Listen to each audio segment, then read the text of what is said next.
Aujourd'hui, Je me souviens d'un dicton, une texture, Un pays. une histoire, Je me souviens d'un son.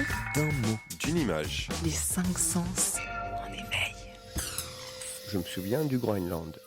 Début avril, les deux grands explorateurs, Charles Eddrich et Sylvain Bazin, vont tenter de traverser le désert d'Atacama en autonomie complète, c'est-à-dire avec toute l'eau et la nourriture nécessaires pour cette traversée d'environ 1 millier de kilomètres dans le désert le plus aride de la planète.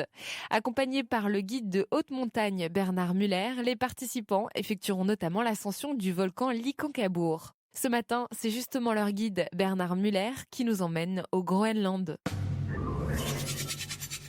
Une odeur. Une odeur. Ce Groenland, je l'ai vécu au travers des rochers et je l'ai aussi vécu au travers de la calotte, puisque j'ai traversé la calotte glaciaire. Alors, calotte, c'est une immense étendue de glace et de neige. Non, il n'y a pas d'odeur, justement.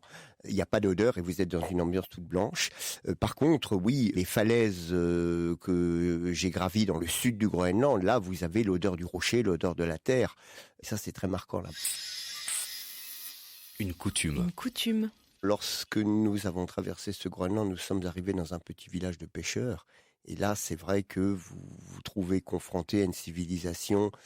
C'est la chasse, c'est la pêche, c'est tout de même des coins du bout du monde. Et effectivement, j'ai un souvenir, on a été accueillis dans une maison de chasseurs-pêcheurs. Voilà, vous rentrez dans la maison, c'est le phoque qu'ils ont chassé tout simplement à l'entrée, c'est les peaux de bête, etc. C'est une ambiance tout de même très, très particulière. Un lieu. Un lieu. Les monts Watkins, c'est un massif montagneux où se trouve le point culminant du Groenland, le Gummianfjell, qui fait 3700 mètres. Et ce que j'ai aimé, c'est effectivement l'immense solitude qu'on a trouvée là-bas. Effectivement, lorsqu'on s'est trouvé dans ce massif, autour de nous, à 500 km à la ronde, il n'y avait personne. Et effectivement, se retrouver au milieu de nulle part, au milieu de personne, c'est tout de même une sensation qui est très sympa, qui est très forte. Je me souviens. Je me souviens. Je me souviens. Oh non, en fait, je me souviens plus. Ça, franchement, je me souviens plus.